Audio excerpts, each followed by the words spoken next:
So Mondstadt has been in Genshin Impact since the beginning. All of these buildings have been here since 1.0, including this building, which means this Columbina holding up that roof for a long time. Hey, I warned you it was going to be a terrible pun in a previous video. But today hold on. What? Wait, why do you run more like a deer than Llama does? It's like you're gliding. It's almost like you're on ice. Wait, what do I jump? Oh, she even has a custom jump. Oh, that's so satisfying to use. Oh, wait a second. It's funny because it feels like she's running in slow motion, but I'm sure she's moving at the same speed as a normal character would. But can I make her run really fast? I am already getting distracted. Hello, Jean. Welcome to the team. I'll grab Kazu as well, both for being Animo and for the reduced stamina sprint cost. Then lastly, we'll put Dia. So we have Animo Resonance. It is daytime, so Dia's passive bonus is also active. I'm gonna activate Jean C2 because that's more movement speed. Oh no, they don't have the 3-star catalysts on here. I think it's the Emerald Orb that I wanted because we could get up to a 20% movement speed buff. I guess I'll have to settle for Lost Prayer to the Sacred Winds. All I should have to do is this, absorb particles as Jean, and then we can really start running around. This looks so funny because it's like she's running in slow motion, but also really fast at the same time. Let's just get that C2 going again. Boop, and keep running. Yeah, this is something I'm definitely going to be doing on my main account. Okay, you can have your other weapon back. Now, I know that she is a nod-krai character, meaning she probably wants to be paired with another nod-krai character. But I'm just going to use her by herself and hopefully not get hit because she'll probably drop. But I've not used any of her attacks yet. So, it's like... What? Oh, wait. I need to get out of this tall grass. Hilichurls, I'll be right back. Wait, what am I doing? I don't even need the Hilichurls to use my attacks. It's not like I'm doing a damage test. Okay, how high up do these start? Okay, decently high up. And let's see. Charged attack. Bigger one with a pretty looking animation and a nice sound effect. I like that. Oh, jeez. I was going to clear these. There's way too many of them. Never mind. All these exclamation marks all over the screen bother me so much, but I have to click so many things to get rid of them. It's not my account. We'll just deal with it. Elemental skill. I don't know if there's a press/hold version for this. I'm just going to press it. Okay. I mean, there's a ring behind her back, kind of like Raiden Shogun, but obviously I'm not in combat, so I have absolutely no idea what that did. I'm going to try holding it. I think it's the same. Hello, Hilichurls. I'm here to test out what my skill does. Let me use that again. Don't hit me, please. It seems like nothing's happening. What if I start attacking? Maybe it has to be an off-field thing, or potentially when you do lunar reaction stuff. I'm gonna find out soon by reading the actual skill description. I just always like testing it before I read anything. Maybe don't hit me. Charge attack? No. Is it buffing the damage at all? It's hard to tell. All right, and then turn off the HUD, and we use the burst. Ooh. I like it. Honestly, I love playing this game with the HUD turned off because it just looks so nice without all that UI stuff all over the screen. I mean, it's useful information, but still, this just looks so nice. Ooh, wait, let's use skill again. Is it a heal? Do I heal? I am not healing. Oh, what a shame. Columbina blinked when they took her picture. So speaking of that, she does have an idle animation where she actually does open up her eyes. You remember back when I made that eye tier list of all the Genshin characters years ago? I think she would rank pretty highly on that. But let me grab a nod-krai character. We are now ascending. Anefa might just kill everything because she's actually built. So, skill. I'm not going to attack. Is there any... There is Hydro being applied. I don't know the rules for it. What was that? Okay, hold on. I just read the description of her normal attack. Or I guess really it's her charged attack. If I have Verdant Dews, she can do Dendro damage. So, apply Dendro. Switch. Apply No, that's the thing you're not supposed to do. I know some of you are going to say playing with 170 ping is nothing compared to what you have to play with, but because this is the creator experience server, my connection's not as good as it is for the normal servers. So when I switch characters, there's like a second delay. Basically what I'm saying is that's my excuse for when I do dumb stuff in the game. Let's try that again. Dendro, switch, Hydro. So we get Verdant Dews being generated, right? Then I charged attack.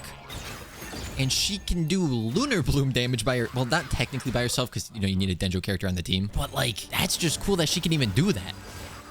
Oh, whoa! She goes crazy with it. I didn't read the rest of her skills yet. What if I use the burst while having a Verdant Dew? Does anything change? I mean, that hit for 5,000. At level 1, that's pretty good. Wait, her eyes are open the whole time during her burst.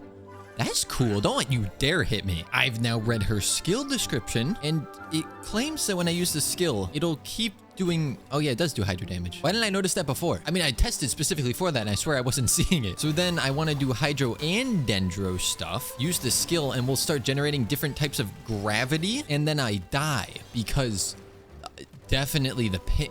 I didn't die. I'm actually back. I never died. That time I did die. No, cutscenes. Basically, 0 quests are done on these creator experience server accounts. So everywhere I go starts a cutscene. It's kind of like permanently playing Wind Trace, but the Seekers are the cutscenes that you can't see until you step too far towards them. Get bursted on. Oh, ooh, the wheel thing behind her is filling up. Oh, wait. Let me fill it all the way. So that must be when the gravity mechanic activates. Remember earlier when we saw all those like dendro missiles shoot out of the sky? That was the gravity effect for Lunar Bloom. For Lunar Charged, supposedly it is a single instance of electro or lunar charge damage. Let me test that out. Let's get the skill up so we can start collecting our gravity. And we get that whenever there's a lunar reaction that takes place. It might have been that. I don't know exactly. There's a lot of electro or lunar charged happening, so it's a little hard to tell which one's actually from the gravity, but it's in there. And here's the thing. There's a new artifact set, and it does more stuff when the character is off field, which for supports, you know, that is fantastic. But as we're aware, I like to turn supports into DPSs. So while I'm making this video, it's also kind of a secondary goal of mine to see how much damage Columbina does, and then judge whether or not I think I can build her as a DPS on my main account, because I just think that'd be fun. Reject the meta, embrace everyone is DPS. But now I know what her burst does. It is an instance of damage that scales off of her HP, so she would be great friends with Nilu. But then all lunar reactions are buffed in this domain. I think I'm gonna go ahead and start to level everything up. And I mean, her weapon has a crit damage primary stat, so she's definitely gonna be doing some damage. While I level Columbina up, allow me to take this moment from this Genshin Impact video to tell you guys about a game you may have never heard about. It's the sponsor of today's video, Genshin Impact. Genshin Impact is an open world action RPG available on multiple platforms, where you can combine 7 different elemental powers to defeat a multitude of unique enemies in combat. Genshin Impact will be updating the version Luna 4 on January 14th, bringing the new characters Columbina, Zabai, and Iliga, 20 free pulls, and a free 4-star character from Liyue of your choice through this year's annual Lantern Rite event. Of course, there will also be other events, as well as a new Archon quest, sibling storyline, and a whole new area of the map to explore. But wait, there's more. There's a new skin for Yayo, obtainable through an event, and via a free skin sent through the in-game inbox, you can now become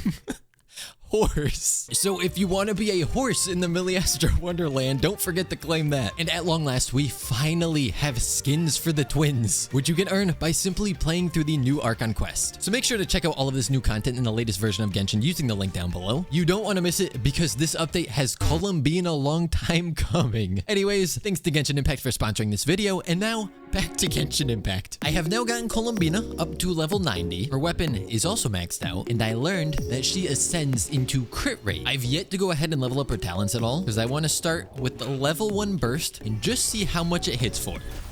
15,000. And now I just hunt for a Hilichurl because her burst is level 9. So it hits for a whopping...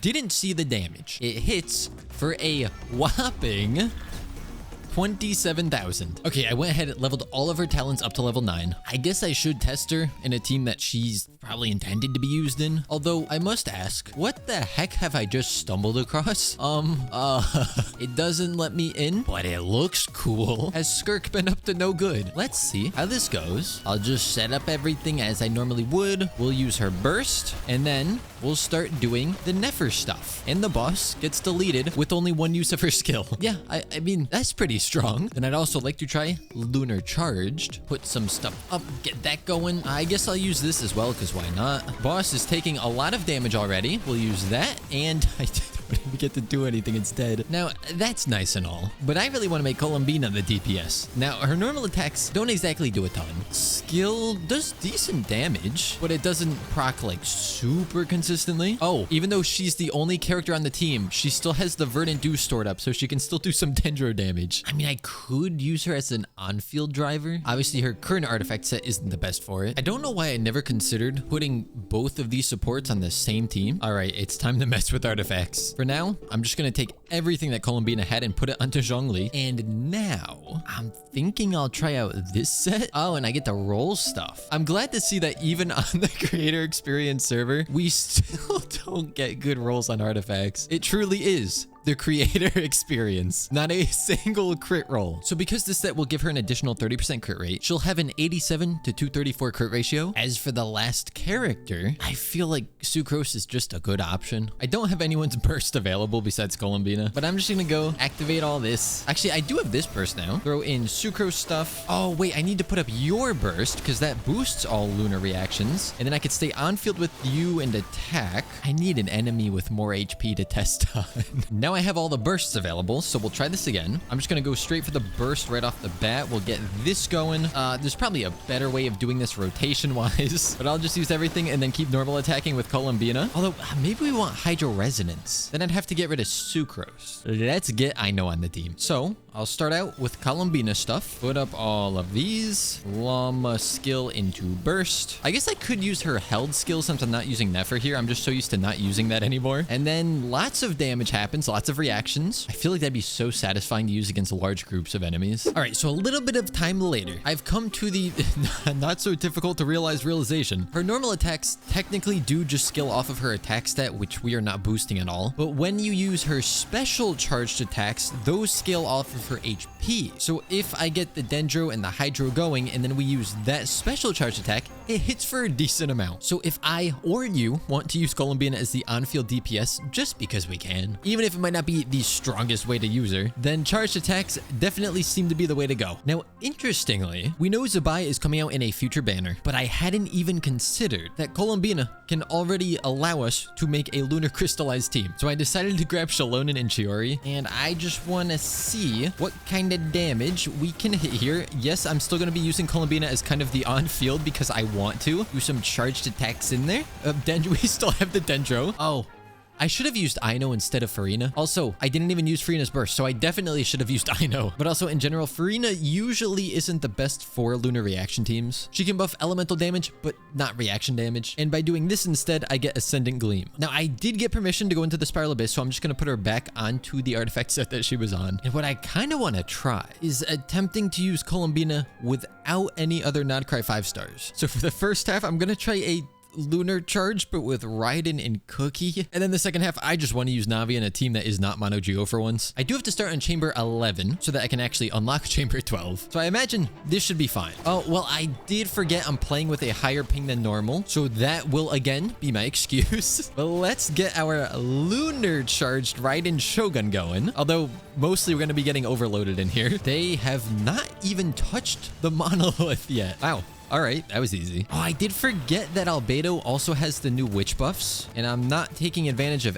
any of those with this team. I did get 3 stars. However, on my main account, I pretty much only use Shalonen on teams without other Geo characters. And on Geo only, I obviously only use Geo characters. So I think on the team she's on right now, she actually can't heal. I thought you just needed at least one other element, but we might need more than that. So the Farina Shalonen combo right there isn't really much of a combo. Ooh, this is kind of fun though. I mean, I've said time and time again that Electric Charge is probably my favorite reaction. And now I can do the stronger version of it with my Raiden Shogun. This is a new enemy and I have no idea what it does, but it's the only enemy here, and Raiden Shogun is now going to delete it. So at least for now, I don't need to know what it does. This team would have been so much better if I had actually remembered how Shalonen works. Can I blame the ping for that one? Like, it has no relevance whatsoever, but let's just blame the ping. I'll just chuck Bennett into the Navia team, and let's see how this goes. Obviously, if I used Anefa and Flynn's, this team would probably perform a lot better. Oh, these are new, and I assume they want lunar stuff. I actually did not look at what enemies were in here before I came in. There's 15 enemies. Seems to be going okay. I would like to be taking them out a little bit faster. Actually, this reminds me a lot of the enemies from Natlan, where you first had to deplete their shield with the Night Soul stuff. That's basically this, but now with the lunar reactions. Or at least that's what it seems to be. I clearly have not actually read what these enemies are. All right, we have passed the 8-minute and 30-second mark, and that is roughly where you want to clear the first half by. Why do they all run in separate directions? All right, one left. Come on. And on to the second half. Oh, I know this boss. And by that, I mean, I remember it's in the overworld and I completely forget what it does. Which one is this? What do you need to do for its meter? Or did I do it? It appears to be stunned. I may have done it. Oh, that's right. It becomes immune. Oh, that's not good. I thought if you hit it with enough lunar stuff, it doesn't do that. Then again, I might not be hitting it with quite enough lunar stuff because I'm not using a main lunar damage dealer. Wait, I'm not using any lunar damage dealers. Okay, I'm gonna have to put Columbina on the second half because there's no other way right now to proc lunar crystallization. I'm also trying to not just use an entire team of 5 stars for both of these, especially not just all nod-krai 5 stars because I know a lot of people don't have all of those. Ideally, I kind of want to use teams that more people are likely to have the characters of. So obviously, it really wants you using lunar reactions in here, so there's not too many options, especially for enemies like this. These enemies are so strange. They spawn in and then all sprint in random directions away from you and then kind of come back to where you are. Let's see if this team performs a little better because now we are actually able to do lunar reactions. Although I've noticed the boss is still immune to hydro. Not as big of a deal. Ooh, I only have 3 seconds left. Okay, so I lost the 3-star, but as much as I hate to say it, it's because I'm trying to use Raiden on the first half because I did not lose the 3 stars by much. All right, Raiden team, it is time for redemption. There's 3 enemies. That means there's gonna be something big. Don't be Big Crab. Okay, well, it is Big Crab, but not the Big Crab I was referring to. Okay, I took down its shield fairly decently. Oh, this is going so much better than the first chamber. Yeah, this is what we like to see. All right, much better clear. It's just those lunar enemies on the first chamber. They were rough. Oh, more lunar enemies. Okay, I'm noticing a bit of an issue. There's 4 enemies on this half. I'm still dealing with the first 2, and their HP bars are not moving very quickly. Plus, then I still have to deal with this part. I think for these, you definitely want a main damage dealer that does lunar damage. I'm still dealing with the first 2 and I lost the 3 stars. Was Navia that bad of a pick for this? I'm gonna keep it a stack with you guys. This is gonna be a rough abyss, especially if you have not been pulling nod-krai characters. 2 stars. Final enemy. What the heck are you? You just look like a worse version of the things from the first chamber. Oh, and you summon them. I'm assuming I need to take these out very quickly. I don't think I took them out. Also, the boss keeps jumping out of Aino's circle. It is a very agile boy. Are we doing the summoning thing again? Yes. Okay, let's set this up. Can I group you guys at all with Sucrose? I actually did a little bit. That might help. And then we'll go for Raiden's burst. They are tanky. I don't think I took him out in time again. Say goodbye to 3 stars before the second half. This may come as a huge surprise to some of you, but I am actually not the best Genshin Impact player. I know, that's pretty shocking. However, those bosses and enemies that require lunar stuff, they're not my favorite. I mean, in comparison, this feels so easy. Like, that thing was just deleted. So really quick, I am now going to try bringing nod-krai plus Sucrose and Baiju just to see how different it feels. Like, better, worse, or the same. Oh, I used Flinz's burst wrong, but that's okay. Totally the ping's fault, not mine. No, it's still so weird to me that they sprint away from you at the start. Okay, definitely way faster. And second side, this should work okay until I get to the 3rd chamber, because obviously until Zabai's release, we don't really have a fantastic way to trigger lunar crystallize, at least for a main damage dealer. But other than chamber 3, you don't really need Geo here. You just need a lot of lunar reactions. So there is chamber 1 completed with 3 stars. Funny how the moment I swap to all the nod-krai 5 stars, it becomes so much easier. It's almost like they want you to use them or something. Then we have Big Fire Crab. Got through the shield. Don't you dare go underground. Don't do it. Thank you. Second half are these dweebs. I missed my C2 Baiju from my main. No! That one was on me. I was getting a bit greedy there. I mean, no, it was the ping, surely. The best part is I know some of you guys probably play with like over 500 ping. So clearly, you would agree. The problem's definitely the ping and not me. This time, the same thing as last time, but without the death. Just keep on rotating around. I do love seeing the animations of Columbina's stuff going off field. It just rains down those little dendro missiles occasionally, and it's really satisfying to look at. Alrighty, finished with about 28 seconds to spare. Now, I did waste all of my bursts, so I don't actually have Aino's hydro application going. Oh gosh, not ideal. I want to be able to take out that shield one of these times. Oh, Flynn's, what happened? Okay, it seems like if you don't take out the shield, you have a problem, like a big problem, because it does a huge nuke, but they're not grouped up. I want Kazu here instead of Sucrose, I guess. No, he's gonna nuke. He's nuking. No, take Sucrose. Oh my gosh, it does so much damage. I think I had a shield last time, which is why I didn't notice. All right, minions are back, and they're so spread out. I can't take them all out like this, and you don't have very long to do it. Am I really about to go through all this again with Kazu just so I could group these enemies up? Yes, I think I am. Let's see if this works. I'm gonna put down Aino's skill, put down Kazu's burst, and then try to pull them all together. Nice. We'll do some Enefa stuff. Hope that's Enefa damage. Haha, get it? Then burst with you. And I actually managed to do it. Although now I don't have Ino stuff up, so there's no Hydro application. And it definitely allows you to do more damage. Yeah, that is the way to go. You need to group those things. Now, I don't know how well the team is going to work for this because I don't think I can actually damage that shield with all these catalyst. Wait, the whole team is catalyst users. Oh, can you damage it? Oh, you know what? We can damage through the shield. It's fine. Not really, but I'm gonna pretend it is. Okay, maybe it's not so fine. This is why you would want Geo here, or at least people that can do damage to a shield. All right, so I kind of missed it by about 30 seconds. I didn't realize it was a full team of catalysts. I know it's kind of a Farina exclusive besides Kokomi's burst, but it just feels like Columbina should be able to walk on the surface of water. Maybe if I put up her burst. Surely now she's able to walk on... Nope, must be her skill allows her to... Still swimming. I have been saving for Columbina on my main account because, you know, I have to test her with my C6 Nilu, of course. But to anyone else trying to get her, I wish you good luck on your pulls. With that being said, I hope you guys did enjoy. And as always, I shall see you all next time.